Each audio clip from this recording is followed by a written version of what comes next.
السلام علیکم ورحمۃ اللہ۔ یہ بہت ہی پیارے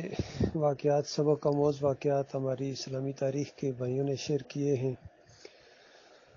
دیکھیے، یہ جو علم کا ایک سرمایہ ہے، سمندر ہیں یہ واقعات، ان سے ہمیں سبق بھی لینا چاہیے اور اس سے یہ بھی محسوس کریں کہ صحابہ بھی انسان تھے، آپس میں ان کے کیسے تعلقات تھے اور ان کی آپس میں جو محبت تھی وہ خالص اللہ کے لیے تھی۔ نبی علیہ السلام نے جو بلال رضی اللہ تعالیٰ عنہ کے حمایت میں جملے بولے، وہ ایمان کی محبت کی وجہ سے تھیں کہ وہ بلال ہیں جن کو اللہ نے اس طرح عزت دی۔ اور پھر ابو ذر رضی اللہ تعالیٰ عنہ کا ظرف دیکھیں کہ کس طرح جا کے اپنی انا کے بت کو رون دیا، اور پھر آگے سے بلال رضی اللہ عنہ کا ریئیکشن دیکھیں کہ جب انہوں نے دیکھا کہ ابو ذر اپنی غلطی پر شرمندہ ہیں تو اس قدر اپنے بھائی کی طرف لپکے ہیں ایمان کی محبت کی وجہ سے، اور ان کا علم دیکھیں، ایسے نہیں بلال رضی اللہ تعالیٰ عنہ کا مقام اللہ نے کہا کہ میں اس یعنی چہرے کو کیسے رون دوں جس نے اللہ کے سامنے سجدہ کیا ہے، ساری بات اللہ کی طرف پھیر دی کہ میرے دل میں اللہ کی اتنی محبت ہے کہ وہ چہرہ جو اللہ کے سامنے جھکا ہے، سارے بتوں سے رخ پھیر کے آیا ہے اور سارے اپنے شرک اور کفر کو چھوڑ کے اپنے مالک اور خالق کے سامنے آ کے جھکا ہے، تو اس کی میں عزت کیوں نہ کروں؟ تو اصل میں یہ سب کچھ اللہ کے ساتھ محبت کی وجہ سے سب کچھ ہوا تھا۔ یہ جو واقعات ہیں یہ ہمارے لیے سرمایہ ہیں، لیکن آج یہ جو علی انجینئر اور یہ دوسرے اس کا استاد مولوی اسحاق اور یہ جتنے لگے ہوئے ہیں بے ایمان، جب بھی سوشل میڈیا کھولو ان کا ویڈیو آتے ہیں اور بے ایمان صحابہ کرام کے خلاف لگے ہوتے ہیں، کوئی ان کی بکواس کر رہا ہوتا ہے۔ تو یعنی تمہارا کیا حق بنتا ہے کہ تم صحابہ کرام کے، وہ عزت دار لوگ تھے، وہ ایماندار لوگ تھے، وہ شرک کے دشمن گزرے ہیں، اور صحابہ جو ہیں وہ تاریخی شخصیات نہیں ہیں، صحابہ جو ہیں وہ قرآنی شخصیات ہیں۔ یاد رکھیے، قرآن کے اندر صحابہ کے لیے جو اللہ نے تعریفیں کی ہیں اور کہا کہ رضی اللہ عنہم و رضوا عنہ، یہ اللہ سے راضی ہو گیا اور مالک ان سے راضی ہو گیا، حالانکہ اس وقت مالک کو سب کچھ پتہ تھا بعد میں کیا کچھ ہونے والا ہے۔ یہ جو آپس میں لڑائیاں بھی ہوئی ہیں امیر معاویہ رضی اللہ تعالیٰ عنہ کے درمیان اور علی رضی اللہ تعالیٰ عنہ، انہی باغیوں نے، انہی منافقوں نے آپس میں ان کو لڑا دیا، تو گویا اللہ نے اس میں یہ سبق دیا کہ کوئی بھی عالم الغیب نہیں تھا، غلط فہمیاں پیدا ہو گئیں، سارے سچے تھے، سارے مخلص تھے، کسی کی نیت کے اوپر آپ شک نہیں کر سکتے۔ تو یہ جو خود کفر و شرک کے اندر لت پت ہیں، خاص کر یہ جو چاہے شیعہ ہوں، قادیانی ہوں، یہ بریلوی ہوں، دیوبندی ہوں، تو یہ سارے ان کے منہ کھلے ہوئے ہیں صحابہ کرام کے خلاف۔ تو صحابہ کرام کے لیے جو اس طریقے سے الفاظ بولتے ہیں یا ان کے اوپر تنقید اس طریقے سے کرتے ہیں، یہ خالص یعنی بغض کی وجہ سے کرتے ہیں، ان کے اندر بغض ہے۔ اور پھر نبی علیہ السلام نے بالکل سچ فرمایا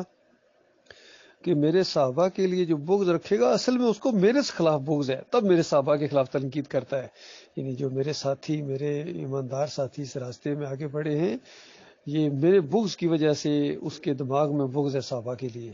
اور جو میرے لیے بغض رکھتا ہے اس کے دل میں اصل میں اللہ کے لیے بغض ہے۔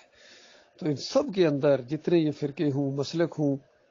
یہ خاص کر یہ علی انجینئر ہو، پھر ڈاکٹر اسرار کے بھی کتنی ایسی چیزیں ہیں جو تنقید کرتا تھا صحابہ کے اوپر، مودودی کا تو کہنا ہی کیا،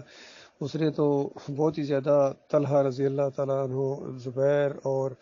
عمر بن عاص کے اوپر ایسی ایسی، اور صحابہ کے اوپر ایسی ایسی تنقیدیں کی ہیں